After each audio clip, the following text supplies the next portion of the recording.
Bueno, arranquemos entonces con tema nuevo, que es el tema de CSS, ¿sí? Hasta ahora habíamos visto lo que era HTML, que es como el contenido, la estructura, y ahora lo que vamos a ver es cómo agregarle CSS a esa página web, a ese HTML, para darle una presentación, ¿no? Ahí gráficamente un poco describe qué es lo que vamos a hacer. Dice, ¿qué es CSS? Hojas de estilo en cascada, ¿sí? Cascade Style Sheets. Se permite controlar la apariencia de un sitio web, ¿no? Permite definir un estilo visual para cada uno de los elementos HTML. Y otra cosa muy interesante es que nos permite separar los contenidos de la presentación, justamente. Si bien acá vamos a ver que yo puedo tener el CSS embebido, el estilo embebido en el HTML, lo mejor de largo plazo es tenerlo separado. Entonces, yo por un lado voy a tener el HTML con todo el contenido y el CSS por otro lado con todo lo que corresponde a la presentación. Entonces eso me ayuda a trabajar en desarrollo en paralelo. Por ejemplo, el contenidista hace el contenido y el que se dedica al estilo trabaja en la parte del estilo.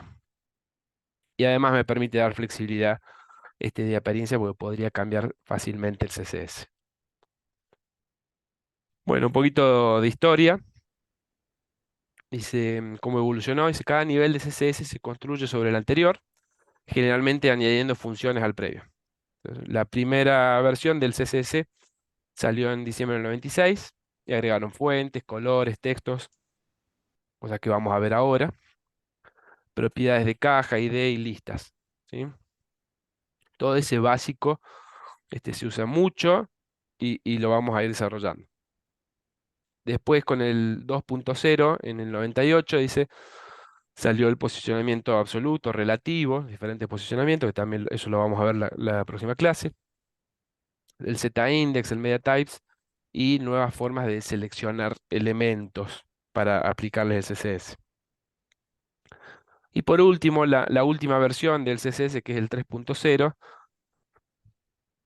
está dividido en documentos llamados módulos. Dice, cada módulo añade nuevas funcionalidades, nuevas propiedades para borde, opacidad, sombra, etc. Van a seguir saliendo cuestiones nuevas, pero ya no va a cambiar de versión. El CSS no va a haber un CSS 4.0, sino que los distintos módulos van a ir mejorando o agregando nuevas funcionalidades. Esta es una foto de cómo se veía en un determinado momento, ya tiene un par de años la diapositiva, donde ustedes pueden ver justamente cada uno de los niveles y después cómo en el nivel 3 se van proyectando cosas, que son un poco las que están en rojo, que se están por desarrollar, ¿sí?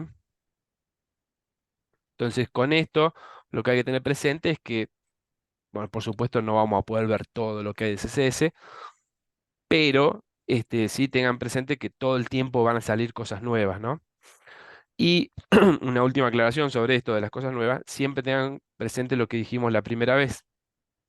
Ojo con usar cosas que recién salen, porque tengo que tener presente que mis clientes, o sea, el público al que yo estoy llegando, hayan actualizado su navegador o estén usando tal o cual navegador que ya lo tenga implementado, etcétera.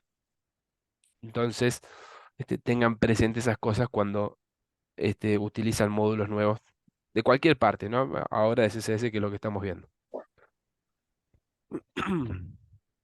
Bueno, ¿qué ventajas tengo con el CSS? Primero, reutilización. Dice, se define la estética visual de los elementos una sola vez y se aplica a todas las páginas del sitio. Esto utilizando un CSS externo. Ya vamos a ver cómo se hace eso.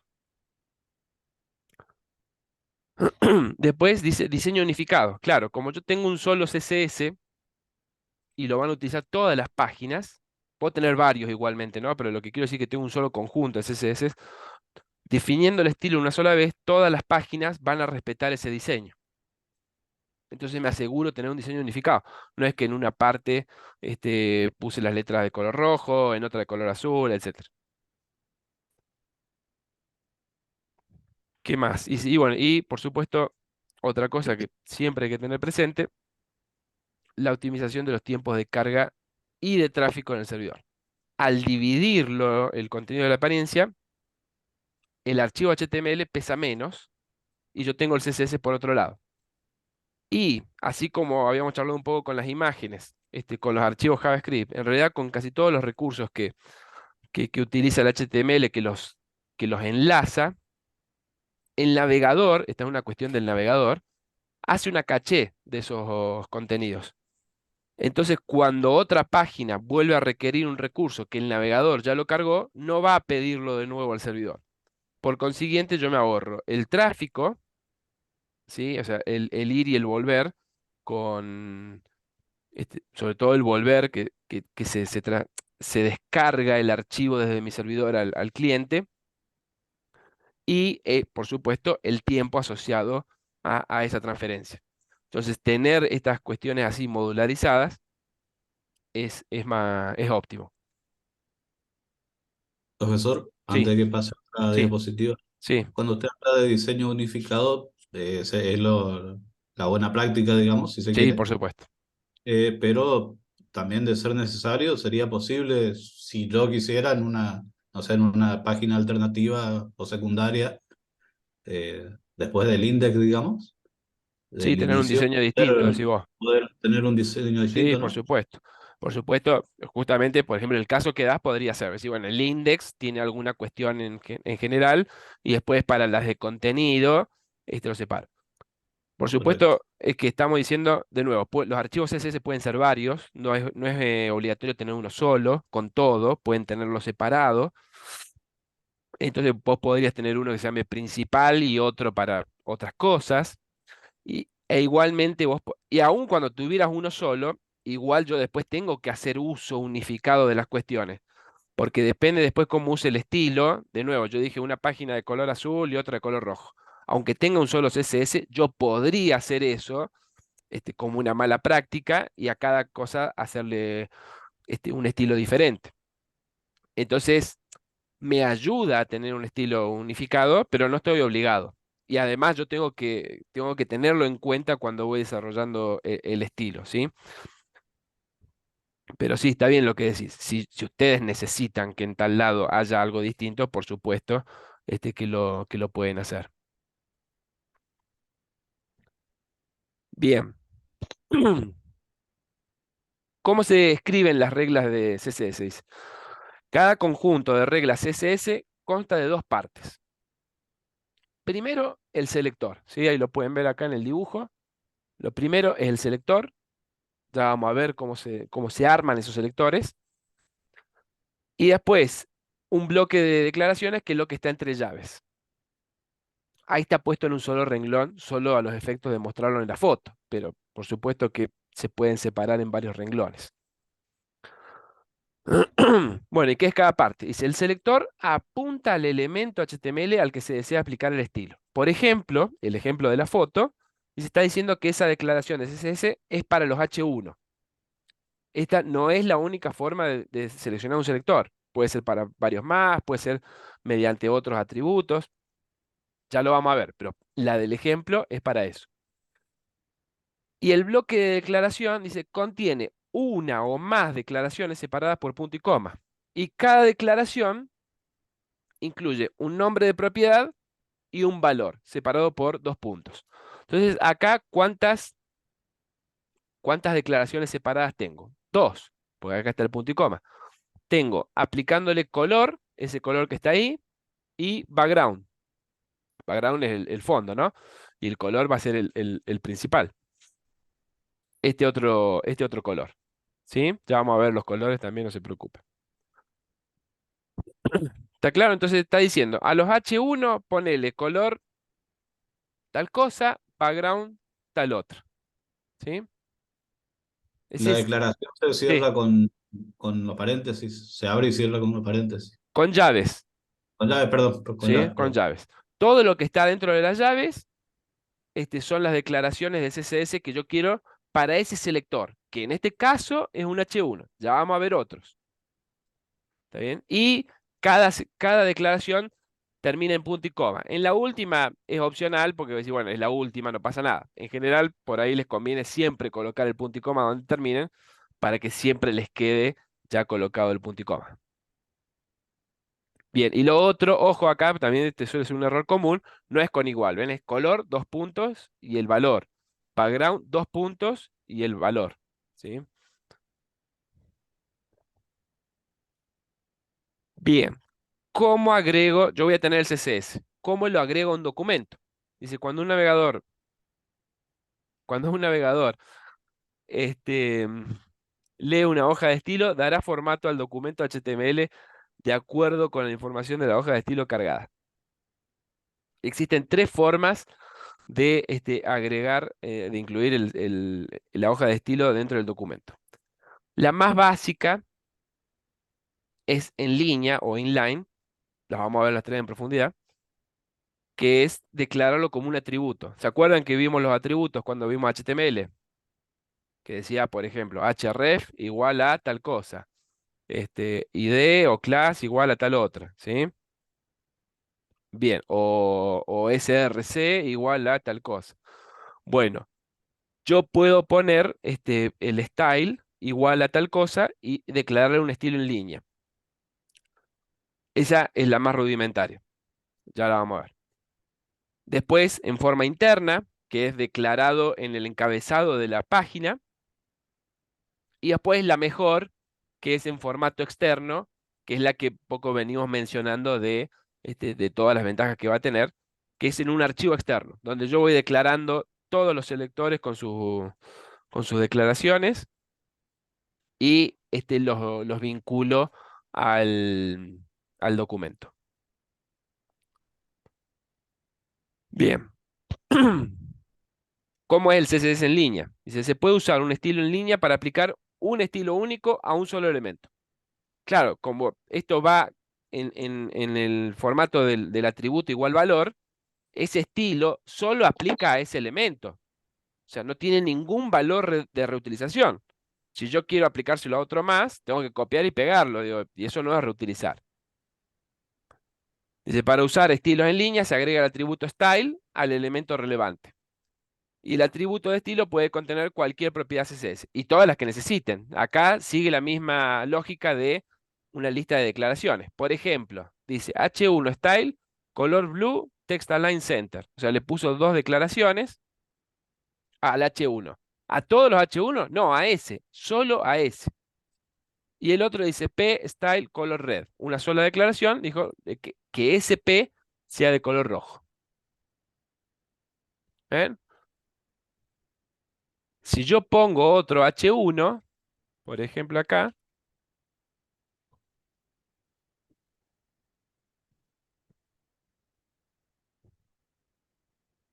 ven cómo el primero sí tiene el estilo y el segundo no.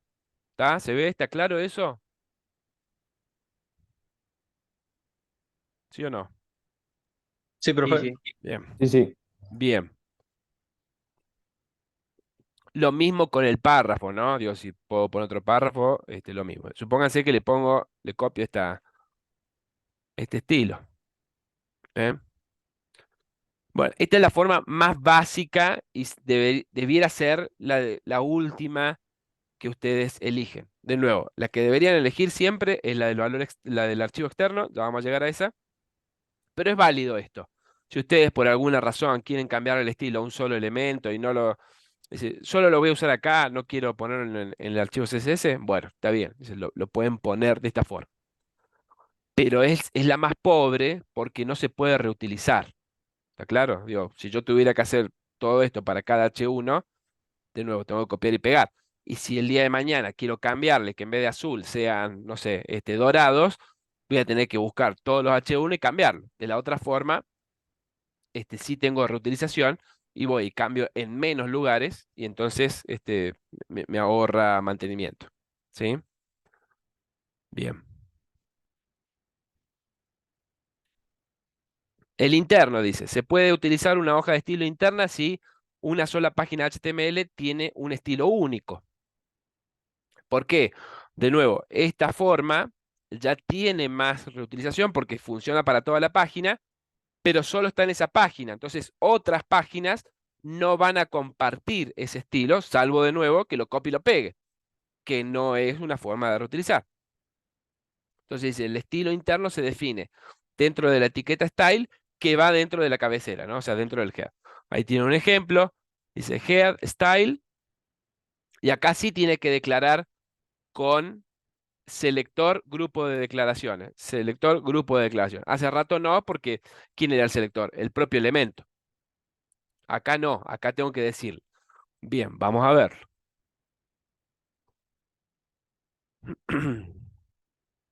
Bien, ¿qué está haciendo acá? Dice al body, el body es el body del HTML, dice dale tal o cual color de fondo. Dice, y los H1, dice color marrón y les da un margen izquierdo. Ya vamos a ver después distintas propiedades, pero para que vayan bien. Vamos a poner otro H1,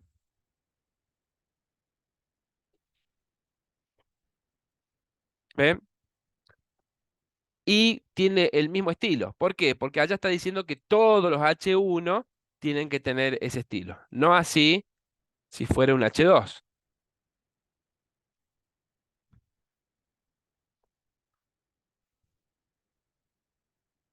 Este es un H2. ¿Ven? Como para los H2 no hay declarado ningún estilo, están común y corriente. Siempre tiene que estar posicionado donde está el head, el No, CSS. volvemos a lo mismo. Si yo esto lo pongo en otro lado, va a andar, pero no, n- no es la buena práctica, por decirlo de alguna forma, ¿no? Yo lo pongo acá, anda igual, ¿eh? Pero no, Ah, está bien. no corresponde. ¿Está bien? Digo, ¿lo van a encontrar así? Sí, lo pueden encontrar así. La verdad que no vale la pena. Digo, ¿por qué haría eso? ¿Está bien? Es una mala costumbre. En general estas cosas no son así, pero los navegadores son como muy condescendientes y dicen, bueno, está bien, no pasa nada.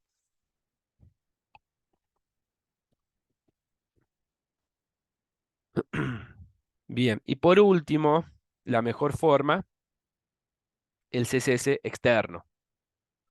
Dice, con una hoja de estilo externa, dice, puede cambiar el aspecto de un sitio web completo cambiando un solo archivo. Bueno, uno o la cantidad de archivos que yo quiera. Con uno alcanzaría, digo, yo puedo poner todo en uno solo, pero por una cuestión de organización quizás quieran separarlo en varios, ¿sí? Y entonces pueden tener varios.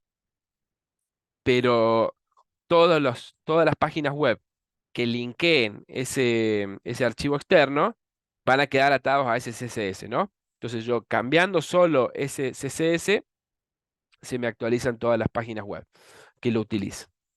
Dice, cada página HTML debe incluir una referencia al archivo de hoja de estilo externo dentro de la etiqueta link, dentro del encabezado. O sea, esto también va en el encabezado, pero esta vez con una etiqueta link, ¿no? Que es como un enlace, es un enlace no del tipo de los de las anclas que habíamos visto, sino que link es para enlazar recursos externos. Generalmente van a ser CSS, pero se puede usar con otros datos. El archivo externo no debe contener etiquetas HTML, ¿sí? Y debe guardarse con la extensión CSS. Entonces, acá está el ejemplo de cómo. Sí, esto les puede servir por si se olvidan, como me suele pasar a mí. Y ahí tienen el machete de cómo vincularlo en la página web. Y veamos un ejemplo. Acá no voy a poder modificar en este ejemplo de la W3 Schools, no voy a poder modificar el archivo fuente, ese que dice MyStyleCSS, porque está en el servidor de ellos, pero sí lo podemos leer. ¿Sí? Bánquenme que le hacemos que nos lo muestre.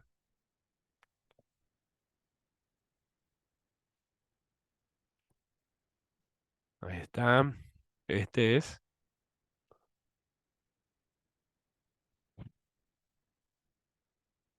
Se alcanza a ver bien ahí, ¿no? Sí, profe. Sí, sí, se Sí, ve. sí, sí. Ven que dice, bueno, w3 cool barra css, o sea, la dirección, este, acá está usando, ¿qué tipo de URL es esta? ¿Absoluta o relativa? Absoluta. Relativa. Es relativa. Acuérdense que para que sea absoluta tiene que tener una URL completa. ¿Está bien? Es Claro, claro. relativa y como no dice nada, no empieza con barra, ni punto barra, ni ese tipo de cosas, es relativa a la carpeta donde estoy. Y si ustedes se fijan acá, esto no lo puedo agrandar, pero dice w3schools.com/ccs y después el nombre del archivo que estamos viendo. Entonces, ¿es relativo a dónde? A CSS, a la carpeta CSS. Y efectivamente, acá es CSS/MyStyleCSS. ¿Está bien? Este tipo de recursos hay que tenerlos en modo relativo. Todos los que sean propios, acuérdense. Bien, entonces dice, el body es background color celeste. Y después al H1 le da navy y 20 píxeles de margen. ¿Dónde estábamos? Acá. Ahí está, ese es el margen que está corrido. Y el celeste del body. ¿Está bien? Entonces, así como lo linkea esta página web, podría haber otras que también lo vinculen y entonces todas comparten el mismo estilo. Otra cosa, digo, también, esto por ahí se le suele pasar. De nuevo, fíjense que acá directamente escribo selectores y bloques de declaraciones. Selectores y bloques de declaraciones. No, no lleva style arriba, no lleva acá. El archivo CSS es todo CSS. ¿Está bien? Sería como lo que está dentro del style cuando hago el interno. ¿Sí? Es Y decir, acá, que especifica solamente lo que va a modificar, en este caso, exactamente. No lleva otras, no lleva etiquetas, por eso decían, ojo con eso, digo, acá no lleva nada de HTML, por decirlo de alguna forma. Lleva reglas CSS, como las que En, estamos viendo. en caso de una mixtura, por ejemplo, tenemos e internamente Sí, pongo en línea, ¿cuál tiene prioridad? el orden. Ahora vamos a ver el tema de prioridad, pero si Vale. coincidieran exactamente todas las reglas, por ejemplo, que declararas el mismo H1, el orden en el que fueron cargados. El último es el que tiene prioridad. Llamamos a los elementos de HTML nomás con los selectores. Claro, sí, ojo que acá estamos usando, ahora vamos a ver otros selectores. Justo estos selectores son elementos, pero se puede usar selectores de otra manera, que es lo que vamos a ver a continuación, que es además los que más van a usar, por ejemplo, los de clase, pero ya vamos o el de, sí, el ID también no es el que más se usa, pero también lo pueden utilizar, porque tener un estilo por ID es como único, ¿no? Solo va a afectar a un solo elemento. Es casi como tenerlo en línea. Bien, pero se puede, ¿sí? Los selectores son varios y ahora los vamos a ver.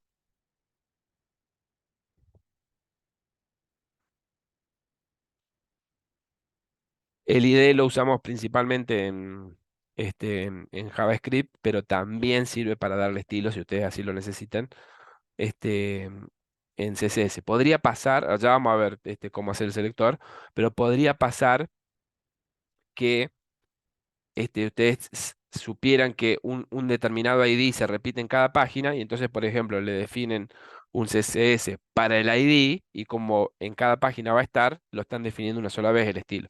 Entonces, en ese caso es mejor que hacerlo en línea. Pero de nuevo, no es en general la forma de hacerlo con ID, pero no está mal, ¿sí? Bien. Bueno, justamente, esto me quedó en azul.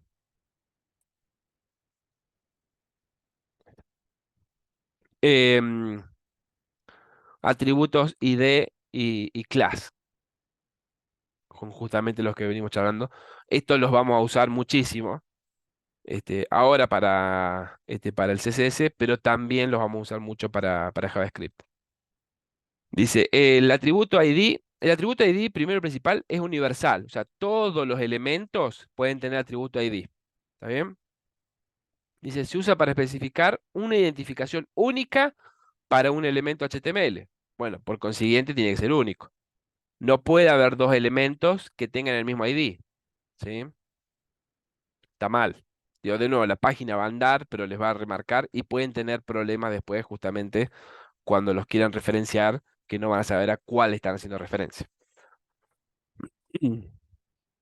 El atributo class, dice, se utiliza para especificar una clase para un elemento HTML. ¿Sí? Esto, en este caso, sí pueden múltiples elementos HTML tener la misma clase. ¿Por qué? Pues justamente es como una forma de clasificar algo. Digo, todos estos párrafos son de tal clase, todos estos H son de tal clase. O puede ser heterogéneo. Pueden ser distintos elementos, no hace falta que sean del mismo, de la misma etiqueta, tengan la misma clase. Veamos acá. Acá tienen un poco más de detalles sobre la. Quiero ver si acá usa. Bueno, ven. Acá está diciendo. Ya vamos a llegar ahí a los selectores, pero justamente los selectores em, para clase son punto y el nombre de la clase. Hasta recién veníamos sin ningún carácter especial adelante, ¿no? Era directamente el nombre del elemento. Entonces, para clase es punto y el nombre de la clase. Y después defino algo. Bueno, acá fácilmente se ve que la letra es blanca y el fondo es color rojo claro, dice tomate. ¿Y qué está haciendo? A varios divs, después vamos a ver qué es un div, pero básicamente es un contenedor, les da esa clase. Y entonces en todos cambió. ¿Ven? Si yo acá no tuviera esta clase, ¿ven? No le afecta el estilo. ¿Está bien? Ahora vamos a ver más ejemplos, pero bueno, así se utilizaría el atributo clase. Y por supuesto pueden tener más de una clase,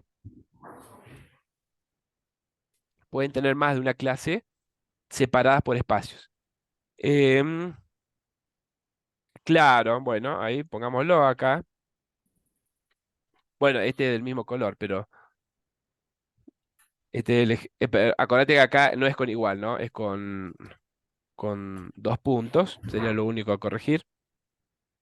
Si esa fuera la clase, está bien, ¿sí? Y acá, tal cual, ponían. Bueno, no se va a ver ahí. También hay mucha gente que vive, sobre todo los... Em, background color black, así se ve, a ver, ahí está, ¿ven? ¿Ven? Ahí lo que me pasó Alma, este ejemplo, ¿no? Es un H1 que tiene clase test y acá está y supongamos que tengo otro sin la clase. ¿Ven? Está uno con la clase y otro con la otra. Y podrían tener múltiples, ¿no? Bueno, ahí habría un conflicto de clases con algunas cositas, pero por ejemplo, vamos a poner, así se ve la diferencia. Test y city, que es la otra. Ahí está, ¿ven? ¿Ven? ¿Por qué? O sea, persistió en los colores, ya vamos a ver todo este conflicto de reglas, pero ¿por qué el de abajo, el segundo, hola, está más a la derecha que el primero? Porque tiene la clase city, que es la que le da el margen que estamos viendo y el padding también. ¿Se ve? Digo, ya vamos a seguir jugando con eso, pero se ve que a un elemento puedo ponerle todas las clases que quiera. ¿Está bien?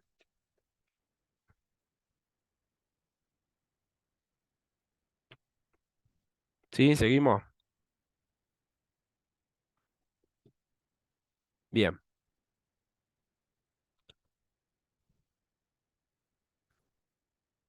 Bueno, una cosita nada más también acá rápido para ver de pseudo clases y pseudo elementos.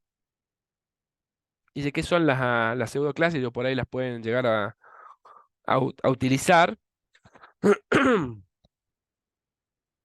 Fíjense, dice, las pseudo clases son como estados especiales de los elementos.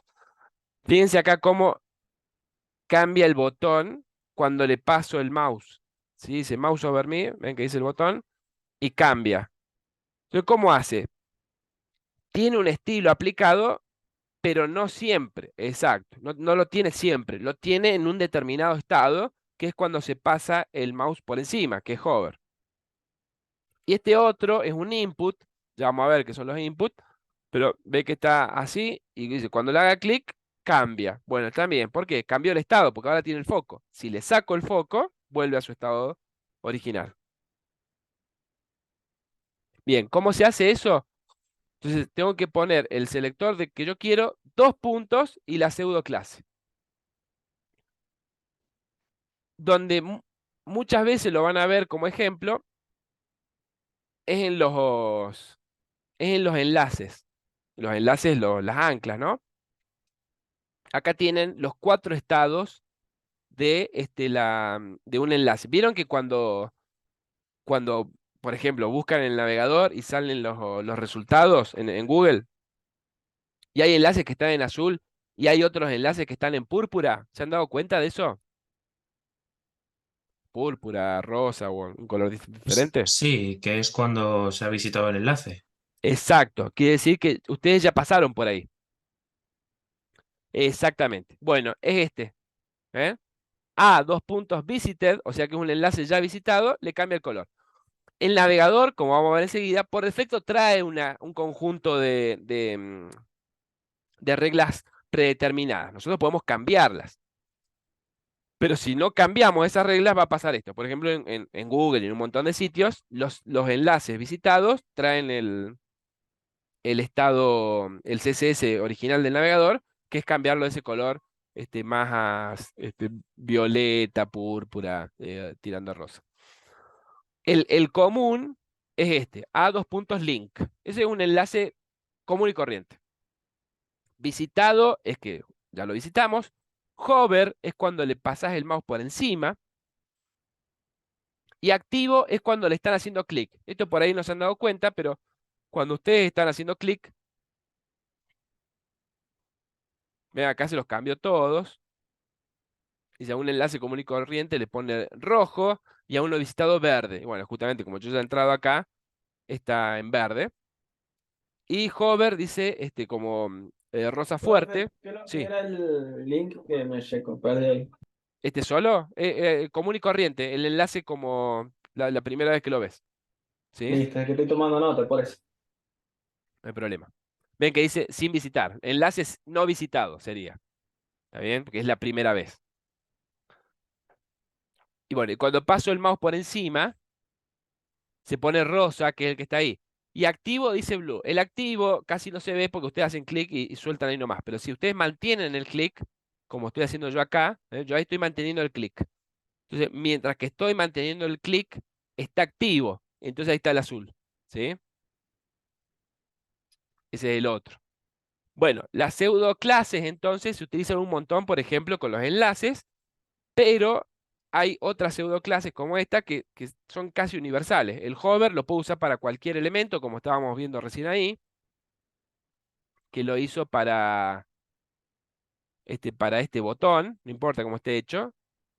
Acá como es, tiene un estilo común y corriente y dos puntos hover le cambia el estilo. O no tiene ninguno para el común y solo lo especifica para el hover. ¿Sí? Bueno, ahí está lo del highlight, de nuevo, perdón, lo del hover.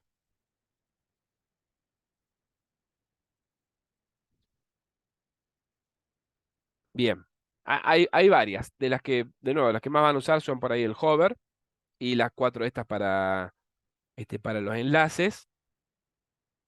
Y después, bueno, pueden ver qué otras más hay respecto a la necesidad, son muchas.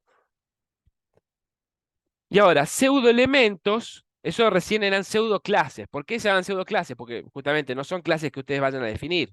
Son clases que existen, pero que no terminan de ser clases. Por eso son pseudoclases. Los pseudoelementos se usan para especificar una parte del elemento.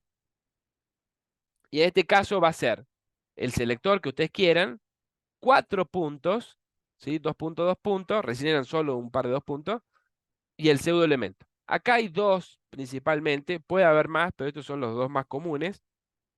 por ejemplo, primera línea, first line, de un párrafo. Está buenísimo esto porque les permite, ven como ven ahí, dice, a la primera línea ponele color rojo y small caps, que son pequeñas mayúsculas. Entonces, las pone del tamaño de las minúsculas, pero está todo como si estuviera en mayúsculas.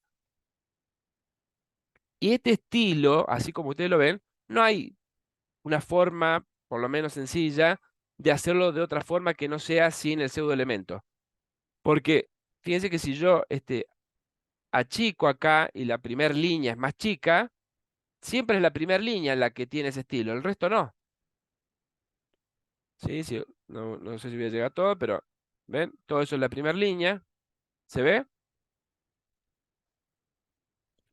Entonces no hay otra forma de hacer No. un estilo especial para la primera línea sin usar esta clase.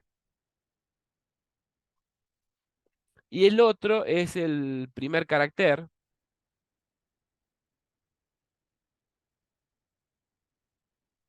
Después está la lista justo, primero es la lista de los videos está en la página en el aula, en la principal, y justo creo que la pasamos más temprano en el Discord. Bien, y lo otro es first letter. El de first letter, sí, podrían encerrar la primera letra en un elemento especial y darle estilo particular. Ese sí se podría simular, pero bueno, también queda más claro haciéndolo así. ¿Eh? Dice, la primera letra del párrafo dice extra large y de rojo. Y ahí está.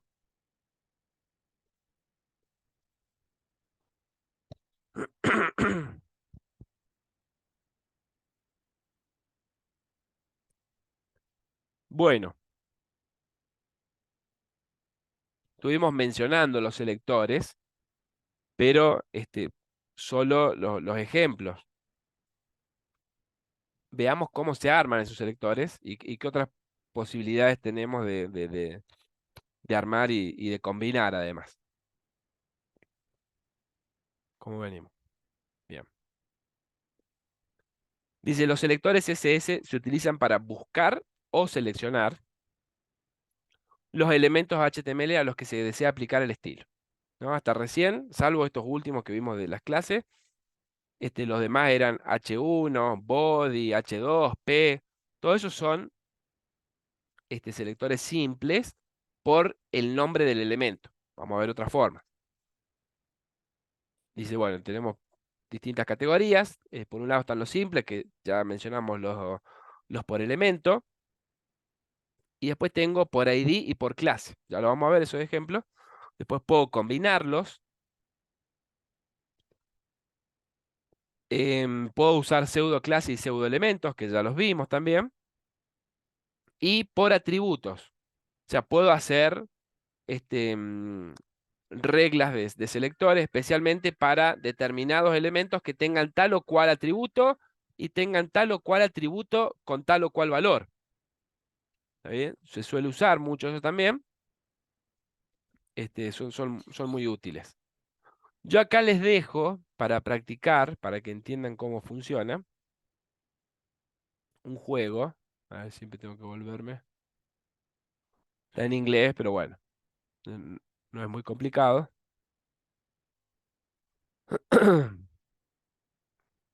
Que tiene 32 niveles. Entonces les dice, eh, si este fuera tu HTML, ¿sí? Y con dibujitos también, dice, ¿cuál tendría que ser el selector para poder elegir? Dice, seleccionar los platos. Platos acá es el elemento. Entonces, ¿cómo va? ¿Cuál es el selector? Plato o plate. ¿Sí? Ahí pasa el nivel 1, que es el selector por elemento. Dice, bueno, fantástico. Dice, ahora seleccionar las cajas Bento. Bueno, de nuevo, se está refiriendo solamente a las cajas esta. Entonces pongo Bento acá, que es el nombre del elemento, y anda. Fantástico, dice. Ahora elegí el plato, ese plato bonito. Dice, bueno, si pongo plato, no me sirve porque elige los dos platos. Entonces dice, ¿cómo hago para elegir solo el que tiene el ID fancy? Bueno, el selector por ID, ya lo vamos a ver, pero en vez de ser directamente la palabra, tampoco es el punto que era para las clases, es numeral, ¿sí? Numeral fancy. Y ahí anduvo, ¿sí? Bien, ya después se empieza a poner más complicado. Igualmente, acá a la derecha les da como una pequeña teoría de cuál debiera ser la regla que tienen que utilizar. Acá dice elegir la manzana, pero no puedo elegir manzana solo porque me elegiría las dos. Tengo que elegir la manzana que está dentro del plato. Ahora vamos a ver cómo se hace.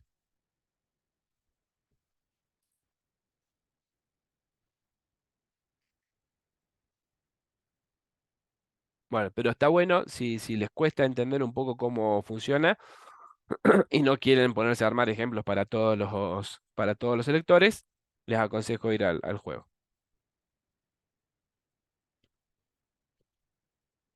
Bien, acá tienen como un resumen de los diferentes tipos de selectores y después pueden ir ahí a los apuntes y ver más desarrollo de cada uno. Pero vamos con las reglas básicas. Dice, para elegir un elemento, directamente ponen elemento, el nombre del elemento, ¿no? Si quiero hacer un estilo para los P, pongo P, abro llaves y declaro el CSS. Bueno, fantástico, fácil.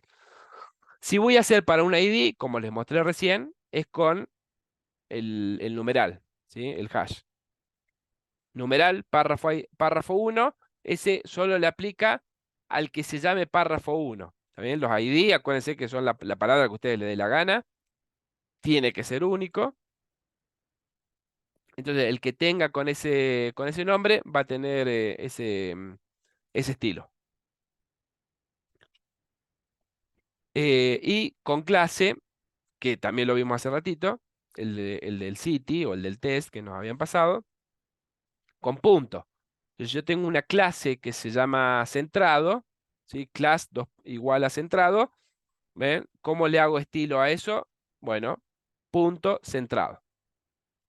Acuérdense que un elemento puede tener varias clases.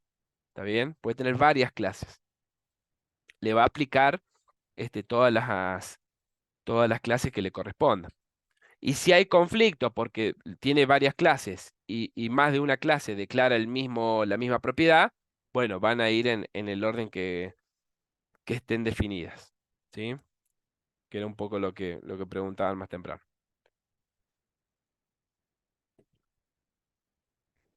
Después esto está bueno para resetear estilos. ¿Qué es resetear estilos? Bueno, como les decía, por defecto el navegador trae estilos. Entonces, si ustedes quieren decir, mira, yo no quiero que haya ningún estilo base y los voy a empezar a definir yo. Entonces, por ejemplo, muchos hacen ese tipo de reset poniendo asterisco, que asterisco es todo, ¿sí? Y entre llaves, unas reglas básicas que, por ejemplo, suelen ser margen cero, padding cero, unas cuestiones así, el tipo de fuente, y entonces queda todo con ese estilo. Y después voy definiendo estilos más adelante para poner los estilos que yo quiero. Pero de esa forma me aseguro que nada tiene un estilo heredado del navegador. Bien. Después, ¿qué pasa si yo quiero ponerles el mismo estilo a diferentes selectores? Por ejemplo, no sé, como dice el primer ejemplo ahí, dice, yo quiero que los H1, los H2 y los H3 tengan tal o cual estilo. Tengo que separarlos, por ejemplo, poner H1 y el estilo, H2 y el estilo, H3 y el estilo. No, si son el mismo, podés declarar una sola vez y separarlos por coma, como tiene este ejemplo de acá, ¿sí? Dice H1, H2, H3. ¿Perdón?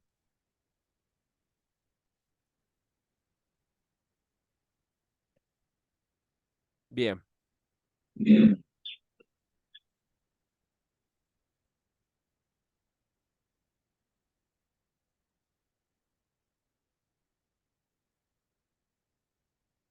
¿Está bien? Entonces, de esa forma yo puedo agrupar en una sola declaración varios elementos. Y no solamente eh, tienen que ser bueno, ahí los H son parecidos, o no todos tienen que ser elementos. Puedo poner una clase, coma, otra clase, coma y un nombre de elemento.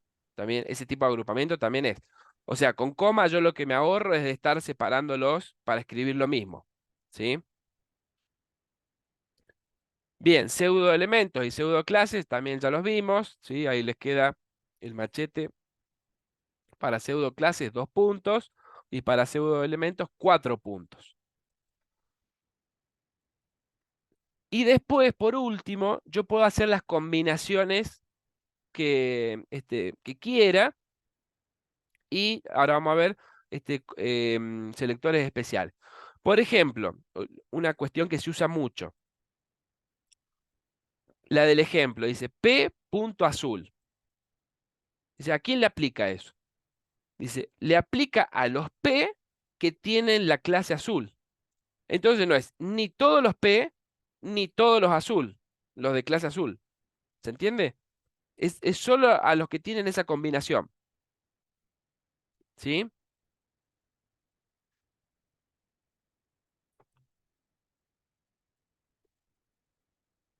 Consulta, cuando Sí, dice P punto azul, sí. ¿significa que dice P y después tiene la etiqueta ID azul o No, cómo es? acordate, ¿O que es de color azul? acordate que con punto es que tiene la clase. ¿Sí? Como está este ejemplo de acá que estoy marcando. ¿Sí? Ah, está bien, ok, bien. ¿Ah? Mira, vamos a hacer un ejemplo de ese. Vamos a cerrar esto.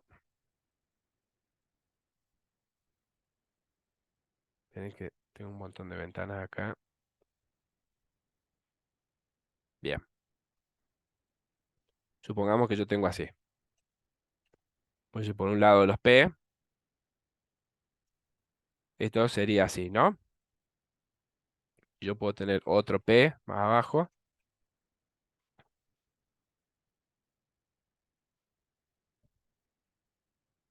Este es otro P. ¿Ah?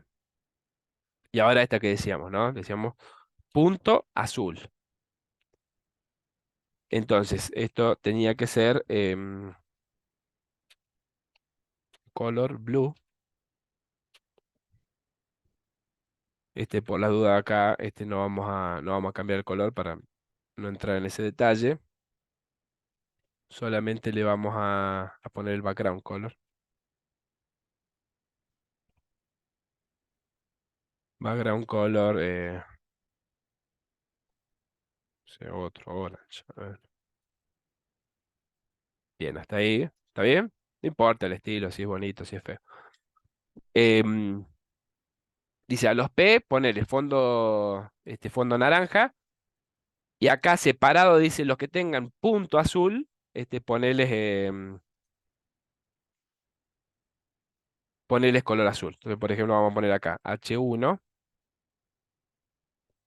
un H1 de clase azul, le vamos a poner.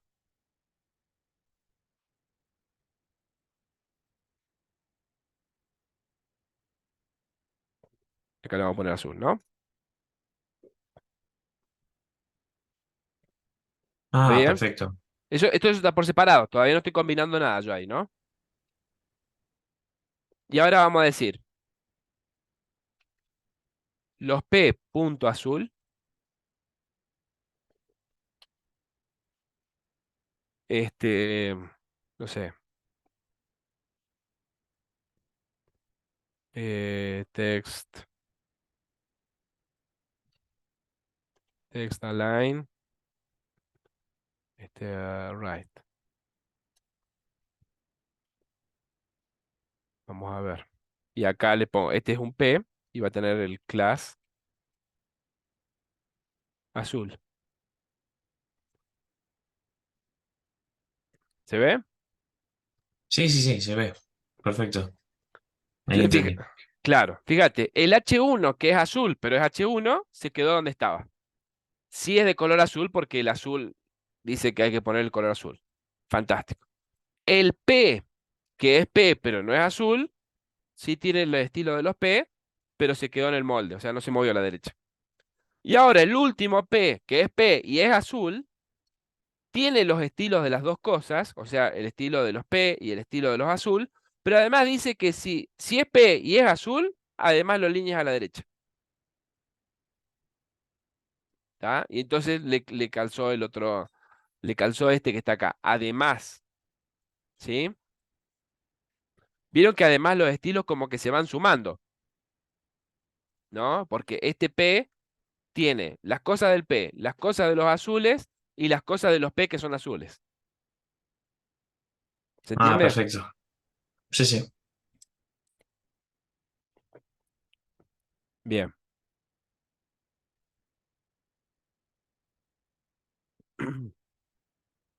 Bueno, después hay otros selectores más complicados. Este sí se usa bastante, que es un poco el que necesitábamos ahí en el del plato con el tomate.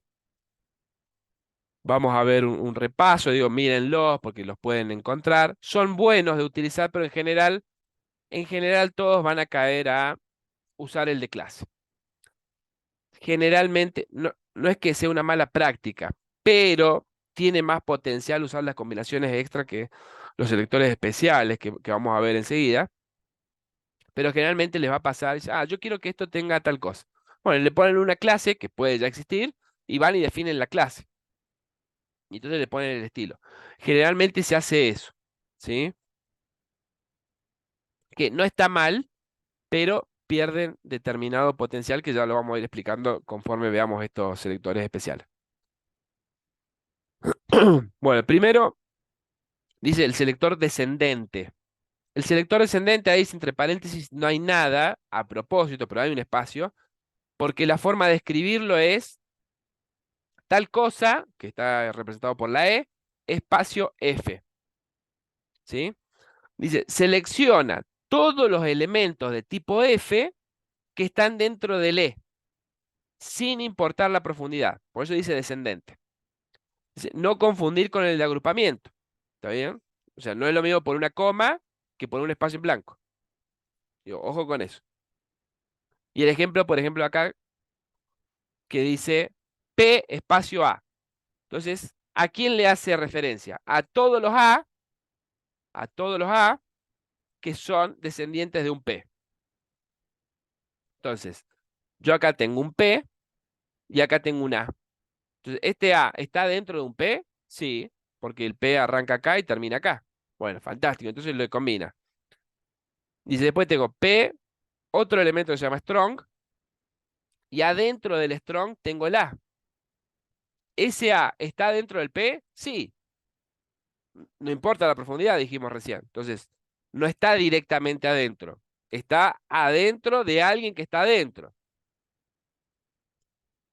En este caso diríamos que es un nieto, ¿sí? Strong es hijo de P, y como A es hijo de Strong, A es nieto de P. Bueno, no importa, con que esté adentro alcanza para cubrirlo. ¿Se entiende? Entonces, de esta forma ustedes pueden hacer decir, mira, todos los enlaces que estén dentro de los P, no sé, ponerles, no le pongas el subrayado o ponerle otro color, etcétera. ¿Esto se puede arreglar con clases sin usar este selector combinado? Sí, podrían agarrar a esos A y poner una clase particular. Pero ¿qué tiene de contrario? De nuevo, muchos van a terminar haciendo eso. Se usa mucho hacer con clases en vez de usar estos selectores. Que vos te vas a tener que estar acordando de a cada elemento que esté dentro del párrafo, agregarle esa clase. Haciendo este selector, ustedes por defecto ya saben que si el A está dentro del P, le cabe la regla. ¿Está bien? Pero bueno, eso depende de lo que ustedes necesiten, ¿no?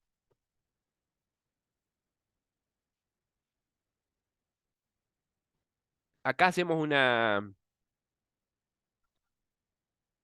pequeña separación, porque justamente otro de los errores comunes es justamente equivocarse del carácter con el que usan en la creación de los selectores. Dice, ojo con cada uno, ¿no? Dice, todos los elementos de tipo P con atributo clase igual a aviso. Esa es la primera regla. Entonces, todos los P que tengan la clase aviso. Es esta, P.aviso. Entonces, ojo, ahí va con punto. En cambio, si yo quiero todos los elementos P y todos los elementos que tengan clase aviso, entonces no los tengo que poner juntos, los tengo que poner separados por una coma. ¿Se entiende la diferencia? Uno es como más específico el primero y el otro diciendo es a estos y a estos otros también agregarles el estilo. Y ahí voy teniendo el ejemplo de cada uno de si sí le aplica o no le aplica. Y por último, el que acabamos de ver, dice todos los elementos con atributo class aviso, o sea que sean de la clase aviso, que estén dentro de un P. Entonces acá hay un espacio, ¿sí? No está ni pegado ni separado por coma, es un espacio.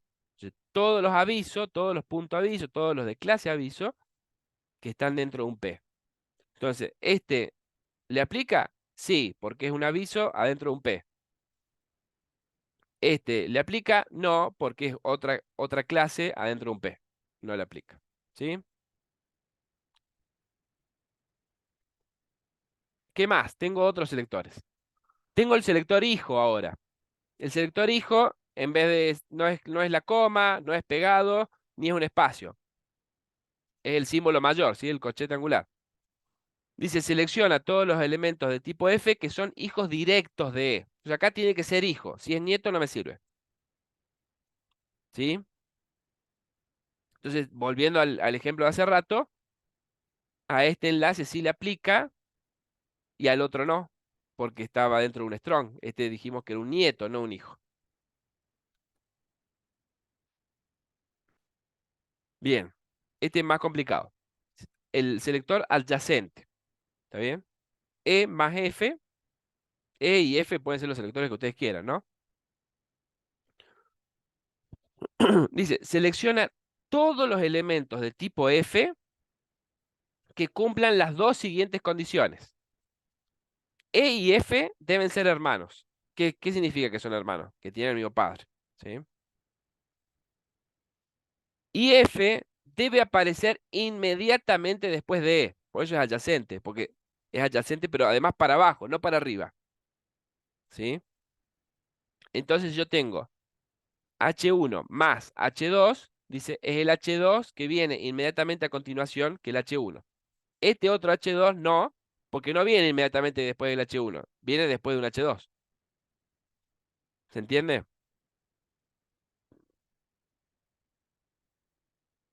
Estos ya son más complicados, pero de nuevo, ¿todo esto se puede resolver con clase directamente? Sí, lo pueden resolver con clase.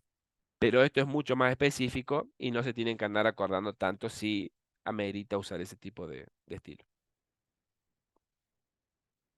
Bueno, y otra combinación, dice ahora es el hermano general.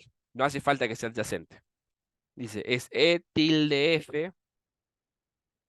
Dice, selecciona todos los elementos de tipo F que cumplen las dos siguientes condiciones.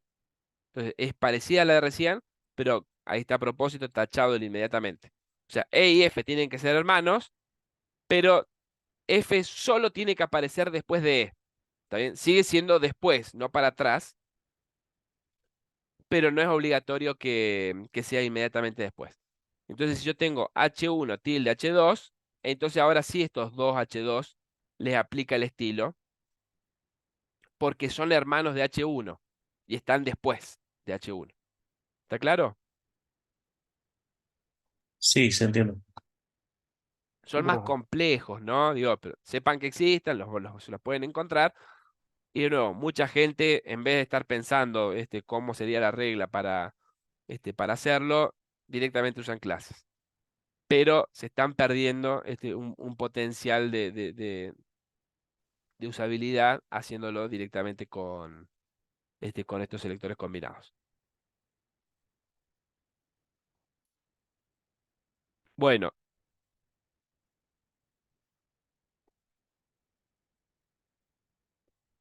vamos con esta partecita más y ya hacemos un break. Bueno, hasta acá definimos selectores y, y reglas para esos selectores. Y ya estuvimos viendo qué pasa si le aplica más de una regla, qué pasa si una regla o dos conjuntos de reglas definen la misma propiedad. Estuvimos viendo qué pasa, pero ahora lo vamos a definir. Dice, cuando más de una regla se puede aplicar a un elemento, hay un conflicto, ¿no? Entonces hay determinadas cuestiones para resolverlo. Dice, primero es que se hacen en cascada, como lo indicaba el nombre de lo que estamos viendo. Dice, cuando dos reglas tienen la misma especificidad, ya vamos a ver qué es eso, se aplica la última. Esto es lo que estábamos diciendo. Eso es fácil de ver, te ponen varias reglas, todas aplican al color. Y el elemento coincide con las tres reglas, ¿cuál le va a terminar quedando? La última, la que defina por última vez esa regla. La especificidad, ya vamos a ver la fórmula, no hace falta que sepan la fórmula, está puesta nada más para que sepan cómo funciona, pero a grandes rasgos lo que tienen que entender es que se aplica la regla que tenga el selector más específico. Entonces, por ejemplo, aplicarle al ID es súper específico porque estoy diciendo un elemento en particular. ¿Está bien? En cambio, aplicar clase es menos, es más general porque es a todas las clases. Entonces, hay de diferentes grados de generalidad o de especificidad. Bien, después, después también tienen que tener en cuenta la herencia. Dice, algunos valores de propiedades se heredan del elemento padre, otros no. Por ejemplo, lo que habíamos visto, eh, no sé, el color de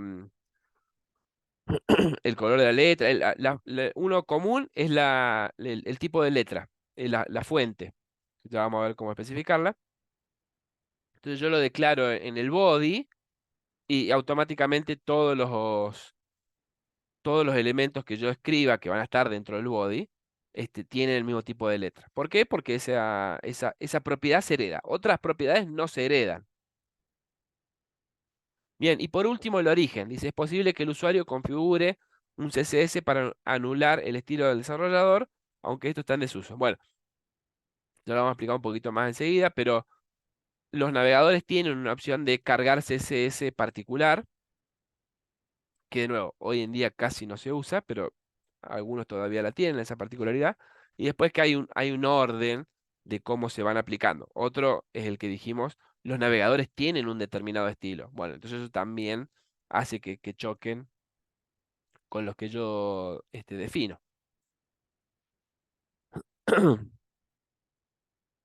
Bueno, esto es muy teórico, lo van a ver en algunos casos particulares, también sepan que están, que es el tema de la herencia. Dice, por defecto, dice, existen 4 valores universales de propiedades para el control de herencia. Todas las propiedades de CSS aceptan estos valores, o sea, es un valor universal. Cualquier propiedad que sea, le pueden poner alguno de estos valores que están viendo en pantalla, que es inherit, initial, unset y revert. No importa la propiedad que estemos hablando, el color de fondo, el tipo de letra, el tamaño de letra, son valores universales. Dice, podés darle más de un estilo al mismo párrafo, por ejemplo, quedaría cargada la última línea que lo estile, a menos que antes del último use un selector con mayor jerarquía. Bueno, tal cual. Igualmente podrías tener varias clases, entonces puede no haber conflicto, digo. Puede ser que varias declaraciones apliquen a propiedades distintas, ¿no? Por ejemplo, si tengo un selector que cambia el color de la letra y otro el color de fondo, no hay conflicto, porque uno cambia el color y el otro el color de fondo, ¿no? Tiene que ser la misma regla. Pero si hubiera varias que aplican a la misma regla, entonces sí puede haber conflicto. Si tienen la misma especificidad, es el orden. Entonces la que declaré más abajo va, y si no, como pones muy bien, si había uno que tiene como mayor jerarquía, por decirlo de alguna forma, o sea que es más específico, aplica ese y no la última. Ahí enseguida hacemos unos ejemplos. Bueno, estos valores de nuevo son especiales para cambiar algunas cuestiones que generalmente no se usan. De nuevo, sepan que existen porque pueden llegar a requerirlos. Pero, ¿qué permite hacer? Dice, inherit es para heredar el valor del padre. Dice, initial es el valor inicial. Dice, unset es como no colocado, ¿no? O sea, no establecido. Que como que el valor no se estableció. Entonces, ¿para qué sirve? Dice, en las propiedades que son heredadas, de nuevo, dijimos que hay propiedades que se heredan y otras que no. Bueno, en esas propiedades vale por inherit. Y en las que no son heredadas, vale por initial. ¿Está bien? Y ese unset se usa muy en particular con la propiedad all, que es todas las propiedades. De nuevo, son combinaciones muy específicas que sirven para resetear CSS o cuestiones por el estilo. Bien, y revert revierte el valor que se haya hecho. Ahí tienen ejemplos para todos, dice si quieren profundidad, nada más sepan que existen y llegado el caso los pueden utilizar. Bueno, eso tiene que ver con la herencia. Con la especificidad, dijimos, mide cuán específico es un selector, más específico, más prioridad. Y se calcula de la siguiente manera. Bueno, si el estilo es en línea, chao, ganó ese. No se puede pisar con otro estilo. Entonces, si lo que veníamos charlando, tengo varias declaraciones del color de un párrafo y después a un párrafo le pongo style igual a tal cosa, que es inline, y ahí estoy definiendo el color. Listo, siempre gana esa. O sea, la inline es la más específica de todas porque obviamente solo aplica ese elemento. Después tienen preferencia los ID. Entonces, si voy por ID, tiene preferencia ese, tiene prioridad. Y después va por cantidad de clases, pseudo clases y otros atributos en el selector. Y por último, los elementos. Entonces, ¿qué está diciendo acá? Primera prioridad, básicamente, el estilo en línea. Si ustedes definen el estilo en línea, siempre gana ese. Después, si tienen selectores por ID, el segundo paso es ese, es el que va a ganar. Después por clases, o sea, si punto centrado tiene más prioridad que P, porque P es de elemento y ya es en la última categoría. ¿Se entiende? De nuevo, todo esto es un cálculo numérico que hace el navegador. Acá tienen ejemplos de cómo se calcula.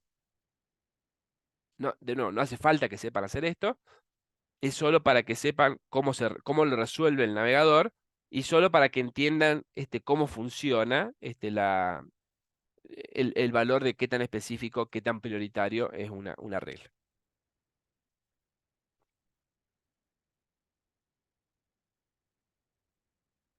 Bien. Y por último, de todo esto del orden de prioridades, tenemos esta palabra mágica que hay que usarla con mucha responsabilidad. Dice, podemos declarar reglas de estilos con important. ¿Sí? Important con el signo de admiración al principio. Y eso anula todos todas las prioridades y el que tiene important gana siempre. ¿Está? Es como un comodín. ¿Está claro? Ahora, ¿está bueno eso? No. Ojo con eso. Dice, no usar a menos que sea absolutamente necesario, ya que cambia el orden de aplicación de los estilos, porque después, en algún momento se van a decir, no sé cómo resolverlo, le pongo important. Bueno, listo. Más adelante vas a tener otro problema que también quieras cambiar, y el del important va a ser difícil cambiarlo. Entonces, al final va a decir, bueno, que este también tenga important para que en eso empaten y resuelvan por otra cuestión. Bueno, se hace un lío, ¿está bien? Entonces, es un arma de doble filo. Hay que usarla como último recurso. Y, por ejemplo, podría pasar que ustedes estén usando algún framework. Y entonces ese framework ya define estilos y ustedes quieren pisarle algún estilo de alguna manera sin modificar los archivos fuente. Entonces, por ejemplo, lo pueden hacer con ese import. Pero son contados los casos donde se justificaría usar el import. De nuevo, sepan que existe, se puede utilizar, pero si lo usan a cada momento, después va a ser un lío resolver las prioridades porque va a estar todo lleno de important.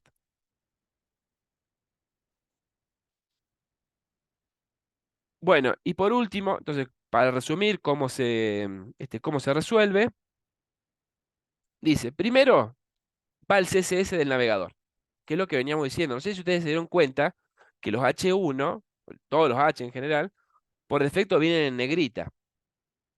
Bueno, eso es porque por defecto, por el navegador, los ponen en negrita. Ustedes pueden ponerle que no tenga negrita y lo pueden cambiar, pero por defecto vienen así. Después vienen los CSS del usuario, o sea, de la persona que tiene el navegador, que esto que estamos diciendo que puede ir y cambiarlos. Después vienen los del autor, o sea, los que ustedes declaren. Después vienen las declaraciones importan del autor y por último las importan del usuario, de nuevo, las que pueda definir cambiando a través del navegador. En cualquier caso, si con este orden igual llega a haber algún conflicto, se resuelve por el que es el más específico.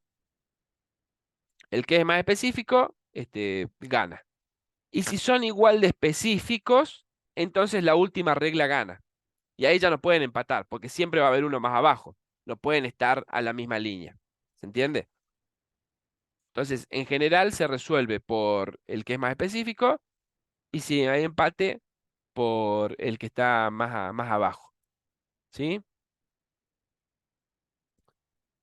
Bueno, hagamos un break de 10 minutos y seguimos con los estilos y ya terminamos. ¿Sí? Bueno, bien.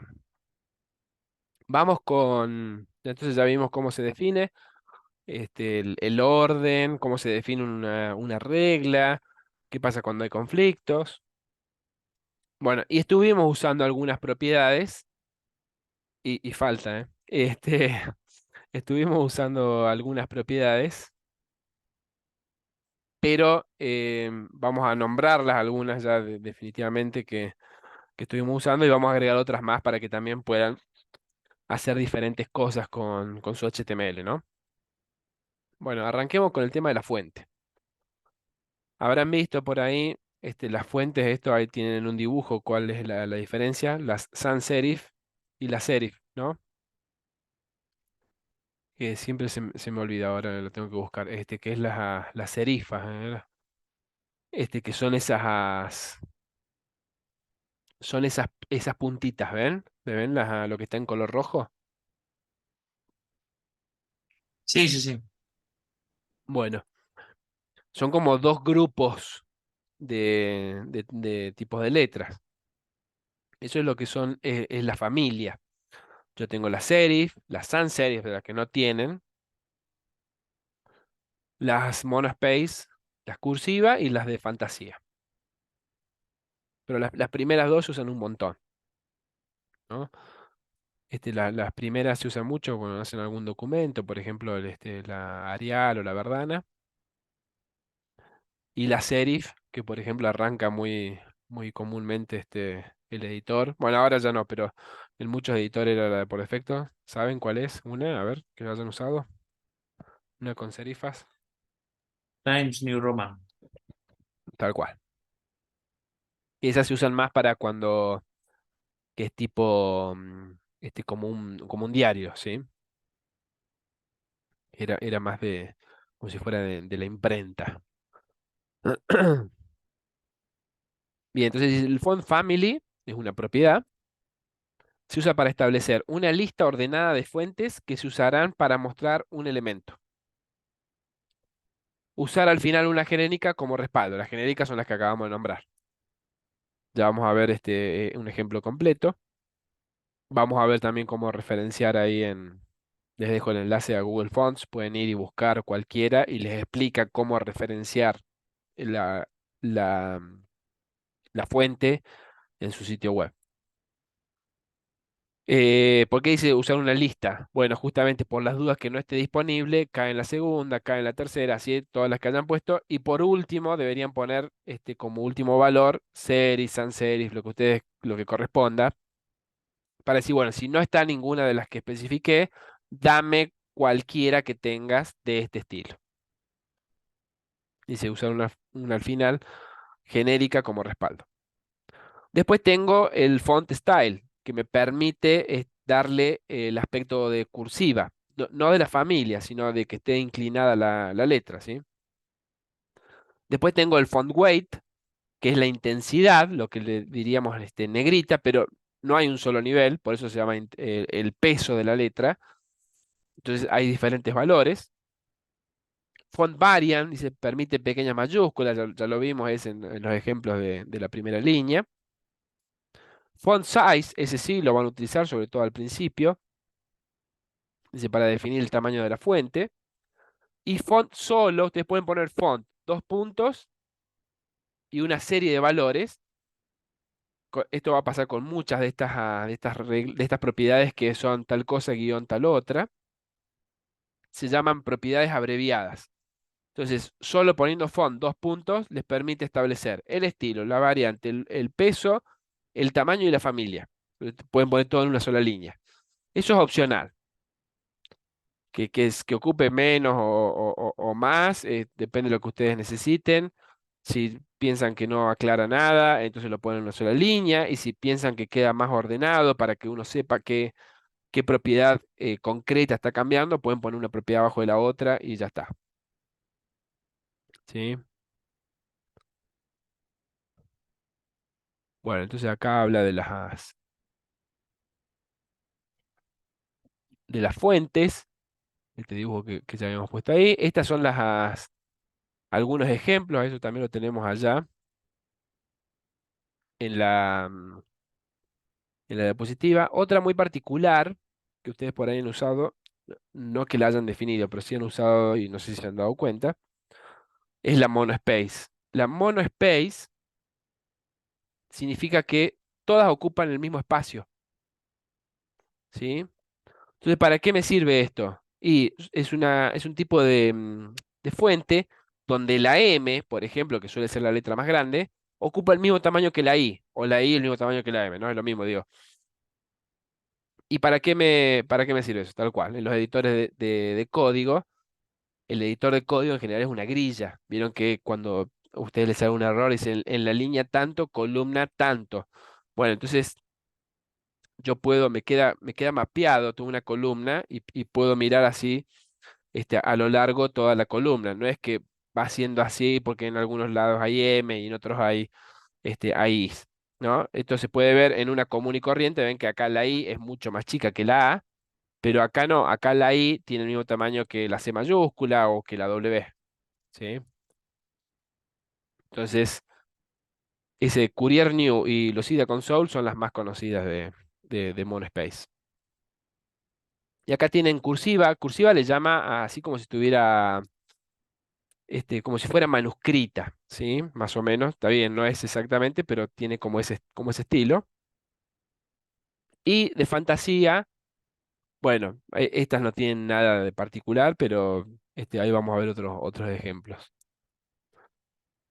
Bien, entonces acá le define Font Family, dice, mira, primero Times New Roman. Bueno, fantástico. Todo, lo puse entre comillas porque es una palabra con espacios. Después dice, si no está esa, dame la Times solo. Y si no está esa, bueno, cualquiera con cerillas, ¿sí? Lo mismo acá y lo mismo acá, ¿sí?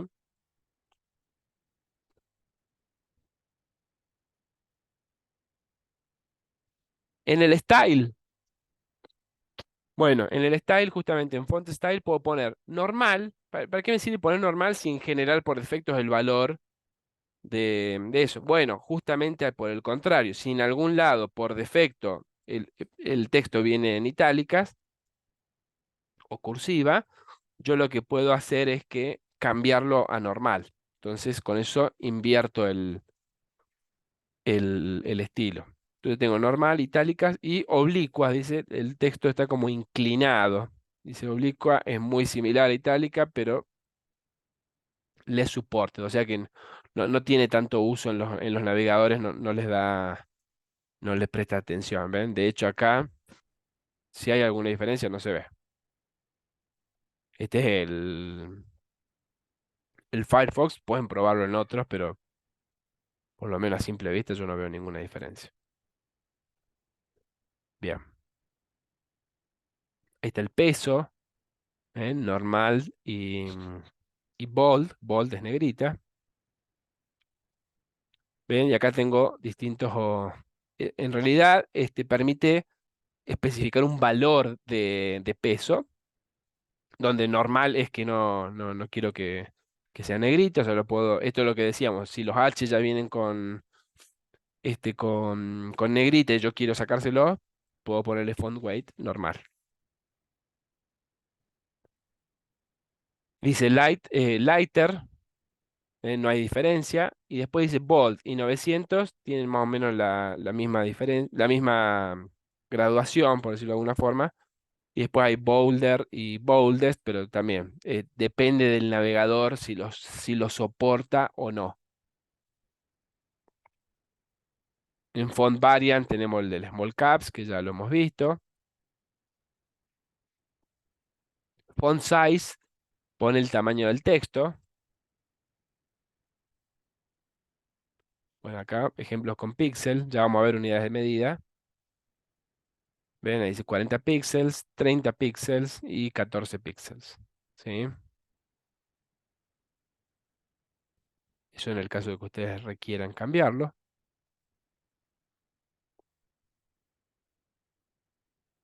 Bueno, acá hay con otras unidades. De nuevo, enseguida vemos las demás unidades.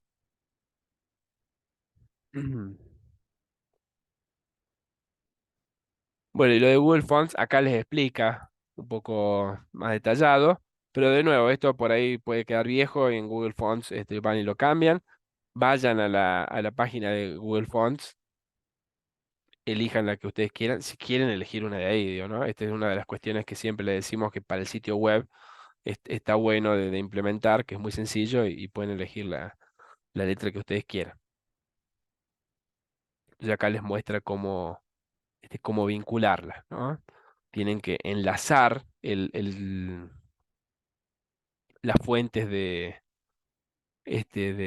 Google y después las utilizan, ¿no? Y acá está dando ejemplos de diferentes, ¿eh? Miren otras, lo que les haga falta. ¿Sí? Pero bueno, también en la práctica podemos ir viendo cómo hacerlo. Van a Google Fonts, que acá también les dejo el enlace, y eligen la que quieren y después la vincula. La forma de vincular es la misma para hacerlo, lo único que cambia es el nombre, obviamente, pero es el mismo sistema. Y después lo único que tienen que hacer es decirle a tal elemento que utilice el nombre de esa fuente. Bien. Acá tenemos otro ejemplo. Esta es parecida a lo que vimos recién en la W3 Schools, pero con fuentes que están acá en el Google Spreadsheet. No, perdón, presentación de Google, de las que sacamos de acá, ¿ven? Con cerillas. Sí, no solamente se los permito, sino que los instamos a que lo hagan, digo, vayan y busquen una de Google, ¿sí? Sans serif, por ejemplo, Arial, Verdana, Android Sans, Monospace, bueno, las que ya les mencioné, y acá otra Roboto Mono. Cursiva, ven acá sí tiene más pinta sobre todo esta, ¿no? Esta que se llama Pacífico, sí es como muy escrita así, manuscrita. Y acá tiene unas fantasías que son más fantasía, que se usan más para cosas de, por ejemplo, de videojuegos. Bien, hasta ahí cosas de la fuente. Después vamos con algunas propiedades más de texto. Bueno, text align, que un poco lo utilizamos, es la alineación horizontal, que puede ser a la izquierda, centrado, a la derecha o justificado. Esto es lo mismo que los que tendrían en el Word, por decirlo de alguna forma. Text decoration les permite poner o quitar el decorado a los enlaces, que es el subrayado. Text decoration underline, ahora los vemos. Text transformation, este está bueno para que independientemente de cómo está el texto escrito, ustedes lo pueden mostrar todo en mayúscula, todo en minúscula, o capitalize, que es la primera en mayúscula y el resto en minúscula. ¿Sí?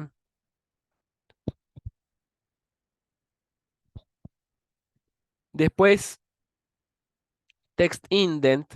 Indent es muy, está en inglés, digo, pero se usa mucho del tema de las indentaciones, ¿se acuerdan de la tabulación? Bueno, es la sangría, regula la sangría de la primera línea. Entonces eso, por ejemplo, lo puedo usar especialmente en los párrafos. Después, letter spacing y word spacing. Dice, definen el espacio entre letras y entre palabras respectivamente. Entonces, el letter spacing dice qué tan pegadas quiero que estén las letras o que están separadas. Y lo mismo con word spacing para las palabras. Entonces, por ejemplo, si tienen que escribir los términos y condiciones, digo, no solo le van a achicar quizás el tamaño, un texto de ejemplo que tengan que poner abajo, chiquito, no porque no se vea, sino para que no ocupe mucho lugar. Entonces, por ejemplo, pueden jugar con el letter spacing y el word spacing, ¿no? Achicar eso para que quede más juntito. El line height es la altura del renglón. El white space dice cómo tratar a los espacios, eso es si se pueden romper o no, o sea, si yo puedo cortar una palabra por el espacio. Y una extra ahí, text shadow, que permite establecer un efecto de sombra. Bueno, veamos algunos ejemplos. Vamos cerrando algunas cuestiones. Text alignment, bueno, ahí tengo center, left, ¿sí? Center, left, bueno, acá casi no se nota, pero si no, si pusiéramos right, sí se notaría que se va a la derecha. Bueno, justificado, también ya lo conocen. Bueno, acá le agrega también el text direction, yo ahí no lo puse porque no se usa tanto. Dice right to left o left to right. Esto es para cuando justamente en algunos idiomas que se escribe al revés. Em, este tampoco después lo vamos a ver ya con imágenes y con flex y otras cuestiones. Text decoration, vamos. Text decoration, tengo, dice text decoration, line, overline, line through, underline. Y acá tienen ejemplos de todos. Overline, o sea, la línea por arriba. Line through, tachado. ¿Sí? Por abajo el subrayado. Y overline y underline, los dos, para un lado y para el otro. Y está buena la aclaración ahí, dice, nota. No se recomienda ponerle subrayado a un texto que no es un enlace, porque si no confunde al lector. Bueno, úsese con cuidado, ¿no? Entonces, si vos le pones underline, el visitante de la página lo primero que va a pensar que es un enlace. Lo mismo si a los enlaces le quitan el subrayado. ¿Está bien? Pero bueno, quizás ustedes le agregan otro estilo que uno se da cuenta que es un enlace y entonces le sacan el subrayado porque no quieren que además se subraye. Pero esas cosas úsenlas con cuidado porque justamente el usuario está acostumbrado a navegar de una manera.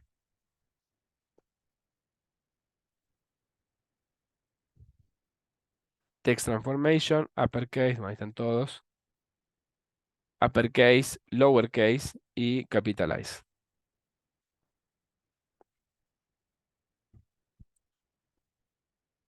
el espaciado, acá hay más de espaciado. Text indent, ven, es como este margen, pero no es lo mismo, ya vamos a ver margen después. No es lo mismo que el margen porque es solo para la primera línea, es como la sangría esa cuando estás escribiendo una nota, ¿sí?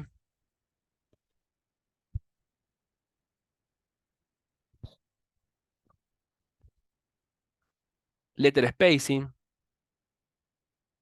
permite valores negativos, que es justamente al revés para pegarlos. ¿Ven? Dice acá está usando más separación, ahí se nota. Y acá está usando negativa, o sea que los está pegando. Y todavía se puede leer. Porque decir, bueno, no queda bonito. Bueno, tal cual, pero digo, por ahí es un recurso para hacer que el texto ocupe menos y todavía se pueda leer.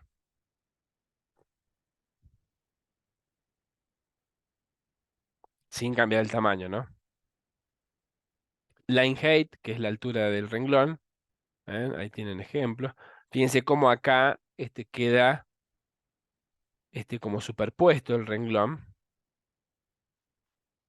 porque le puso menos de 1. Acá es como si fuera en porcentaje.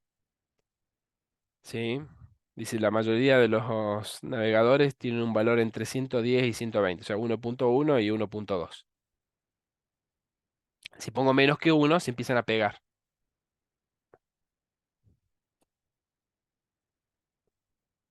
Bien, y text shadow, bueno, les hace eso, un efecto de sombra, ¿no? Si no me equivoco, también pueden cambiar el color, a ver. Ahí está. Pueden cambiar el color, ¿tá? Y pueden volver en el tiempo a la época del Banner Manía y... Ay, no me acuerdo cómo... ¿Alguien los alcanzó a utilizar a estos en... No eran exactamente estos, pero en Word había Sí, habían unos que eran como textos de fantasía que podías Ujú, hacer y que tenían diferentes curvaturas y todo. eso. El Word Art, ahí está. Bien.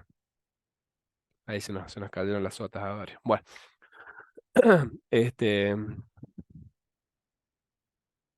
bien, bien. Estamos. Bueno, pueden jugar ahí, no hice más ejemplo, pero pueden ponerle distintos valores para ver cómo cambia, ¿no? Uno es el valor de las X y el otro el valor perdón, de las Y y de las X. ¿Tá? Y también creo que permite negativos, a ver, al revés, ¿no? Como para el otro lado.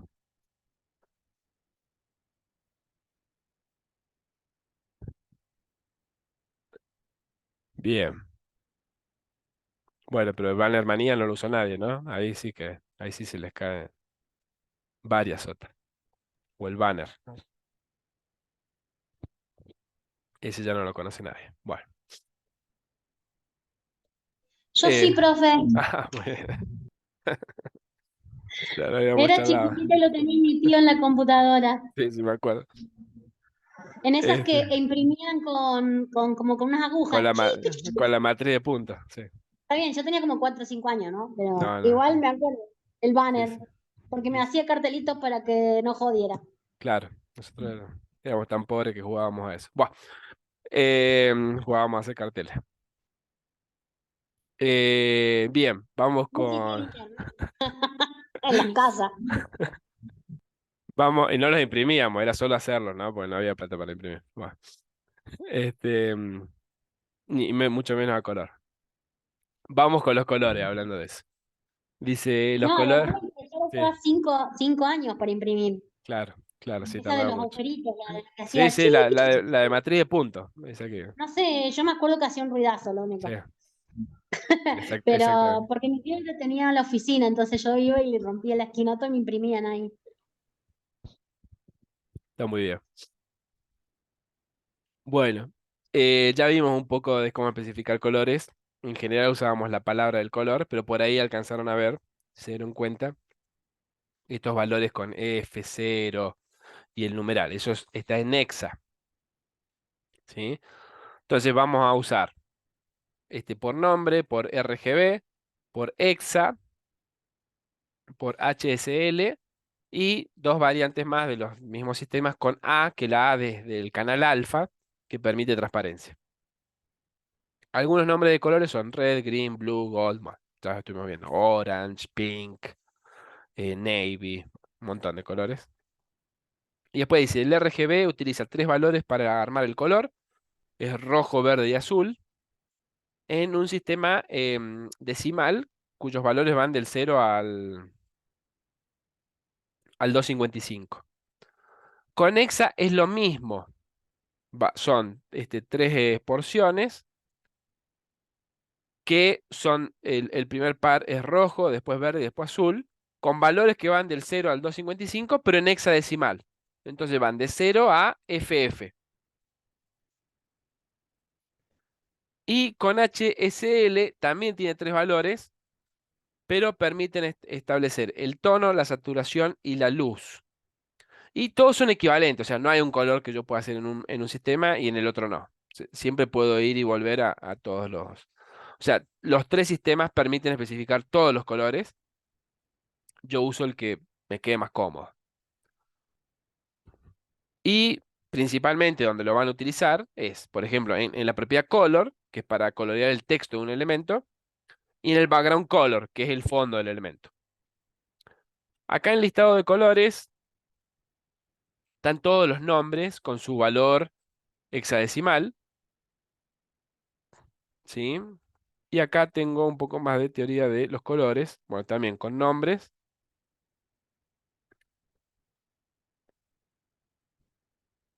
¿Sí?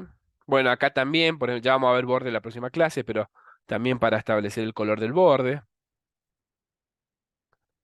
Vamos a ver los sistemas. RGB, ustedes tienen que poner la palabra RGB y entre paréntesis los tres valores. Entonces, ahí están poniendo. Entonces, si yo pongo todo rojo y nada de verde y nada de azul, es rojo. Y así para cada sistema, ¿no? Para cada color. Perdón, ahí está el verde y ahí está el azul. ¿Sí? Y cualquier combinación, bueno, nada, es como mezclar los colores. Ahí tienen otros ejemplos. Si además le agrego un cuarto valor, es el RGBA. Ahí estoy usando RGBA, el A es el alfa y permite establecer la transparencia en porcentaje, o sea, de un valor de 0 a 1, donde 0 es 0% y 1 es 100%. Entonces, si yo pongo 0%, deja traspasar todo, y si pongo 1, es totalmente opaco. ¿Sí? Ahí tienen otros ejemplos. Con hexa es lo mismo, nada más que esta vez voy a arrancar con numeral y voy a establecer de a pares cada una de los componentes. ¿Eh? Entonces, si es FF000 es rojo, y lo mismo para las F en el otro lado. ¿Sí? Y lo mismo ahí. ¿Ah? Se puede escribir también así si la letra se repite, pero en general escríbanlo completo para que no les quede dudas. Y el último sistema, es un poquito más nuevo, digo, que los otros. Dice HSL, significa Hue, Saturation y el brillo, el lightness, donde es el tono, la saturación y como la luz, ¿no? La claridad. Entonces, lo que tiene de bueno es que ustedes pueden establecer un color, por ejemplo ahí, y después jugar con la saturación. Entonces van a jugar dentro del rango de ese tono. Entonces, por decirlo de alguna forma, todos esos son como variantes del azul, nada más que con más o menos saturación. Y lo mismo con la luminosidad, es decir, más brillo o más luminoso. Y no importa el color, si yo pongo 100% de luz, va a ser blanco, y si pongo 0, va a ser negro. ¿Sí? ¿Para qué es este sistema? ¿Qué tiene de bueno con respecto de los otros? Que permite justamente cambiar dentro de la tonalidad. Entonces, si vos elegiste un azul y de repente te dicen, lo quiero más claro, lo quiero más oscuro, o más saturado, o menos saturado, sabes que el tono está bien y lo que haces es cambiar las otras dos componentes. Con el otro sistema es más difícil saber qué valor tocar para que siga siendo azul, pero sea o más... Porque en el otro voy a decir, bueno, tengo tanto componente de azul, ¿no? Entonces digo, bueno, ¿y qué le pongo? ¿Más verde o más rojo o menos rojo? Para que... Es complicado, ¿se entiende? Con el HCL no. Si yo quiero ir de un azul a un celeste, es más fácil. En cambio, en el RGB o en el Hexa, ir de un azul a un celeste, no sabría dónde tocar. O sea, salvo que me sepa los colores de memoria, digo, pero no es que estaría variando el tono. ¿Se entiende? Entonces, en ese aspecto, es mejor el HCL. Igualmente, en general, cuando ustedes hagan un sitio o un sistema, lo más probable es que el cliente les dé un manual de marca donde estén definidos los colores. Entonces, por ejemplo, les digan, el color del logo es tal cosa. Entonces dice, hacelo con este valor. Y entonces, por ejemplo, lo utilizan por todos lados. Entonces, si eso está disponible, es mejor usar eso, obviamente. Bien.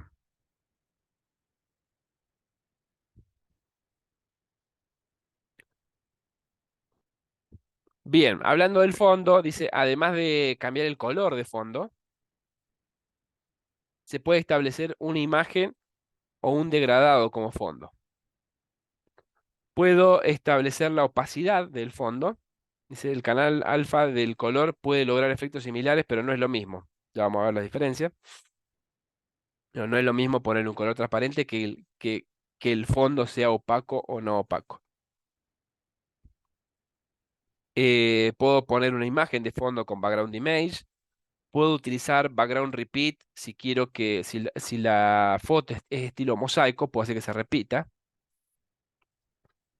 Puedo ubicar la imagen, también ya vamos a ver cómo, y puedo decir si la imagen queda fija con el scroll o se mueve. Pero bueno, todo va a quedar más claro con ejemplos.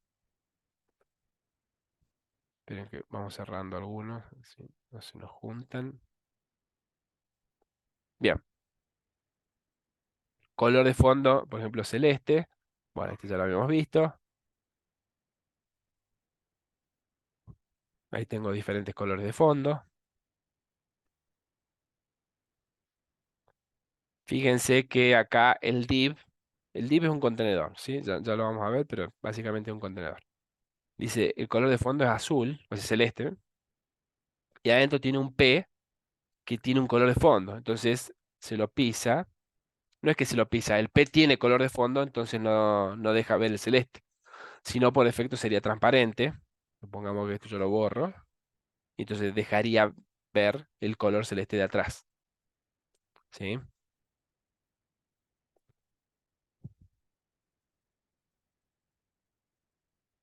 Y acá está lo de la opacidad. Ven, dice, si vos pones opacidad 1,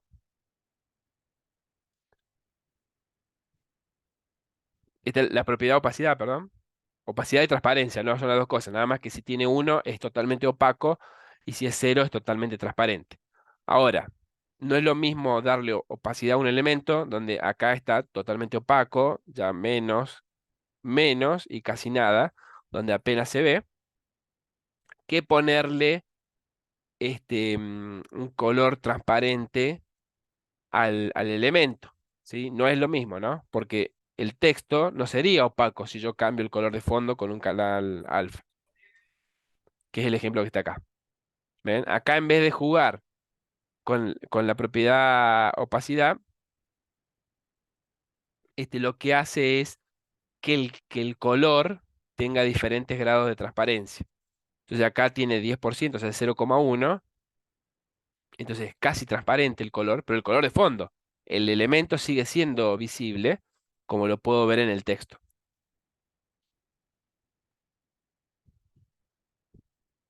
Bueno, ahí dice Marinela. Dice, también está bueno la extensión de colorcila. Dice, por si ven, claro, que le da como el... Bueno, no me sale el nombre ese de la pipeta, este, para tomar colores de cualquier lado y así como copiarlos, ¿no? Muy bien.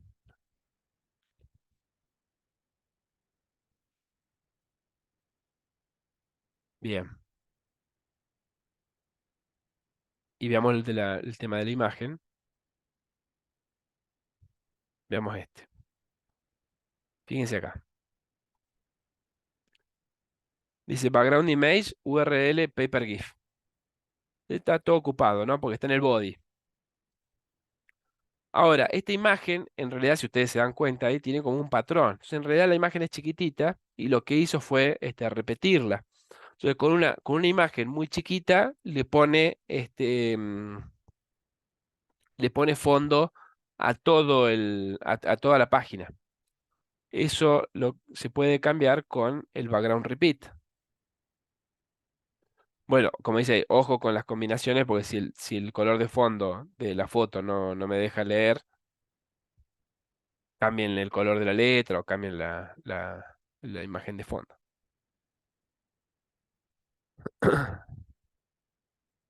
Acá está de nuevo. Acá está de nuevo repetida la imagen. También, acá el gradiente es esto que está acá. Perdón. Y esto es este, mm, donde yo puedo especificar valores de repetición. Con background repeat, por defecto se repite. Y si no, puedo decirle repetite en el eje de las X o repetite en el eje de las Y o no te repitas que em, no repeat, se lo vamos a poner a este otro.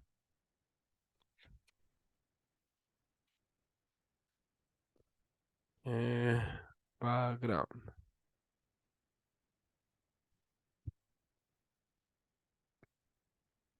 Y pasa eso, ¿no? Esto para que vean cuál era la foto original.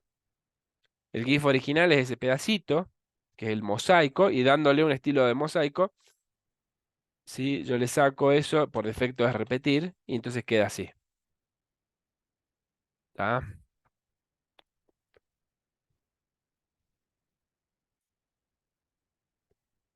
Bien, ¿qué más? Con el background, position, ven, acá tiene una foto que no quiere repetir. Bueno, entonces le pone no repeat y lo ubica, right top. Podría ser otro, podría ser left top, ¿sí? Lo que ustedes decidan, ¿no? Bueno, ahí está combinando, pero bueno, puede cualquier combinación. Si entran ahí a background position, están todos los valores. Y en estos suele tener, a ver, acá, tienen estos de demo que me permite como ir cambiando a ver cómo se ve. Bueno, pasa que acá tiene el repetir y no está bien. Bueno, pero hay varias partes en la W3 School. Acá casi no está cambiando nada porque está con el repetir. Le cambia la posición original, pero después sigue repetido. Debería estar además lo otro. Pero en varios tiene esto de hacer demos con los distintos valores. ¿Sí? ¿Eh? Con varias propiedades.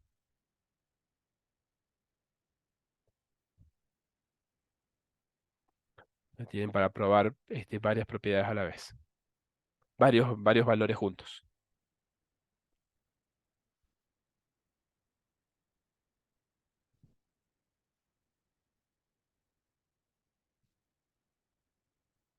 Y el attachment, un poco ahí se estaba viendo, pero no estaba especificado el valor. Yo puedo establecer si el fondo está fijo o acompaña el scroll.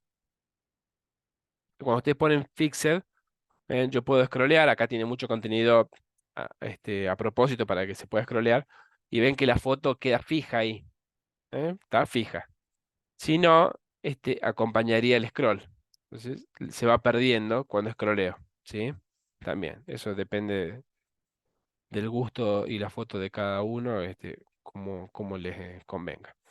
Bueno, y con background solo, de nuevo, pueden establecer varias cuestiones a la vez. Ven acá, dice, mira, vos podés hacerlo así, por separado, o así todo junto. De nuevo, yo al principio no les recomiendo que lo hagan salvo algunos que tienen poquitas propiedades, como vamos a ver después el borde, que ahí podría justificarse usar la versión resumida. Al principio no los usen esto porque se van a hacer lío de los valores que quieren establecer. Usen estas formas largas, pero que queda más claro qué quisieron ponerle a cada cosa. Pero bueno, existe esto, así que también tienen que saber leerlo.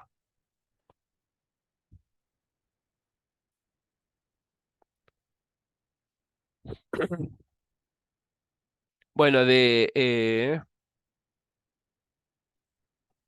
esto quedó de allá, me parece. A ver. Sí, es la misma teoría de los pseudoelementos, nada más que aplicándole valores. Me parece que este está de más acá. Y lo mismo de los pseudoelementos. Y lo otro que les estaba comentando es el de las unidades de medida, que lo vimos un poquito con el del tamaño de las letras. Dice, CSS divide las unidades de medida en dos grupos. Por un lado, las relativas y por otro lado las absolutas. O sea, las relativas definen su longitud en relación a otra medida. Por ejemplo, los los x y el porcentaje. Y ahí el píxel en un asterisco. Ya vamos a ver por qué. Y después están las absolutas. Las absolutas casi no se usan, salvo para imprimir. Por ejemplo, donde ustedes saben que tienen un tamaño fijo como de pantalla, por decirlo de alguna forma, ¿no? O sea, si yo se puede hacer estilos que sean, este estilo es para cuando lo ves en la pantalla y este estilo es para cuando lo mandas a imprimir. Entonces se puede hacer eso. Entonces, cuando ustedes van a imprimir, dice, bueno, todo esto está hecho para imprimirse una hoja 4, saben las medidas. ¿Y qué medidas tiene? Bueno, tantos 290 milímetros por 270, una cosa así. Entonces, sabiendo que ese es el tamaño absoluto de lo que están por trabajar, entonces en ese sentido sí les conviene trabajar con medidas absolutas. Si no, en general van a trabajar con medidas relativas. Dice, una medida se indica como un valor numérico seguido de la unidad de medida. Por ejemplo, 10 píxeles, 5%. Unidades como centímetros, milímetros son útiles para imprimir. Dice, los píxeles son relativos al dispositivo de visualización. Claro, en monitores más grandes, debiera verse más grande un píxel. Dice, para dispositivos de bajo DPI, un píxel es un píxel de dispositivo o un punto de la pantalla. Para impresoras y pantallas de alta resolución, un píxel implica varios píxeles de un dispositivo. Por eso los píxeles están ahí como entre las dos unidades. Acá tienen un resumen de las que más se utilizan en las relativas. Y ojo con la advertencia, está ahí en el recuadro. Dice, las medidas relativas no se heredan tal cual por los elementos descendientes, sino que se propagan los valores calculados. Como muy abstracto eso, pero hay que tener cuidado si ustedes van poniendo que, no sé, que un contenedor tiene tal tamaño y adentro tiene tal otro, y en realidad lo que hace es como multiplicarlo o hacer una cuenta combinada entre los dos tamaños, sobre todo con las fuentes. Bien, el EM, ¿qué es EM? Dice, es el tamaño de letra del elemento padre. ¿Sí? Dice, en el caso de propiedades tipográficas como font size, es eso, y si no, es el tamaño de fuente del propio elemento en el caso de otras propiedades. Pasa que, ¿por qué está aclarado esto? Porque bueno, ustedes pueden usar, donde se requiera tamaños, pueden usar cualquier unidad. Pero la del EM y la del EX, por ejemplo, son muy utilizadas para los tamaños de letra, para las fuentes. El EX es em, la altura la altura X, perdón, de la fuente del elemento.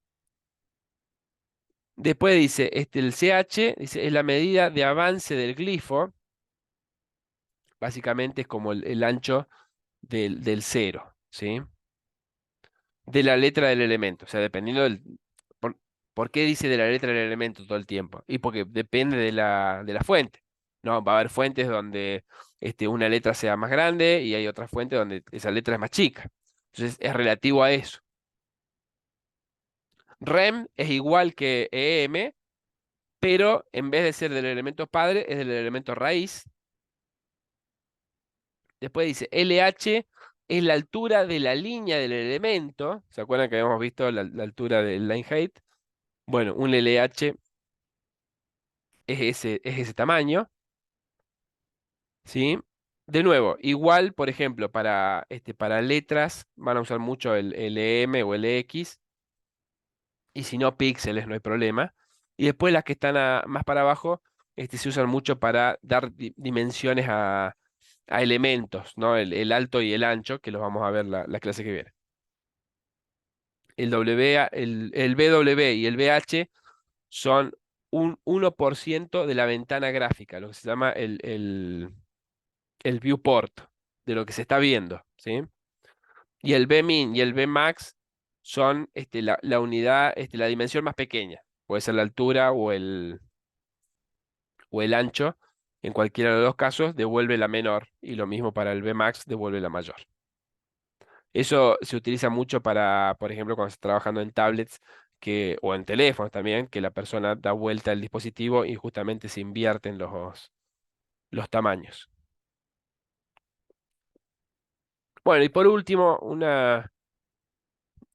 poco que lo habíamos charlado antes, digo, este framework que mencionamos que no los vamos a ver, en Web 2 tienen una alternativa de hacer Bootstrap, que igualmente les dejo el enlace ahí por si alguno lo quiere ir mirando. En el sitio web no vamos a usar frameworks, ténganlo presente, eso tiene que ser todo estilo de ustedes. Y ahí queda como la definición de los frameworks, que son un conjunto de librerías CSS que permiten facilitar tareas comunes para el desarrollo de CSS, como lo es Bootstrap. Y en general muchos trabajan, que es lo más útil, sobre todo de estos frameworks, que se puede hacer a mano, pero si uno lo pudiera utilizar de un framework es mucho mejor, es esta creación de grillas para maquetar y hacer que sea adaptable, el diseño adaptable, ¿sí? Y otra cosa que utilizan mucho, que eso sí lo pueden hacer ustedes, algunos lo hacen y otros no, son los reseteadores o normalizadores que está ahí al costado, que un poco lo charlamos al principio, que era esto de poner asterisco y definir margen o padding o una serie de propiedades y ponerles valores por valores nulos, 0, 0, ¿sí? Para resetear o normalizar estilos que varían entre navegadores. Justamente, sobre todo si varían entre navegadores. Independientemente de eso, igualmente uno los resetea a 0 y ese tipo de cosas. Por ejemplo, que los H no tengan negrita y todo eso. Entonces, eso también lo suele hacer un framework. Pero bueno, no vamos a usar, ¿sí? En el sitio web no vamos a usar no vamos a usar framework. Bien, y hasta acá la primera parte.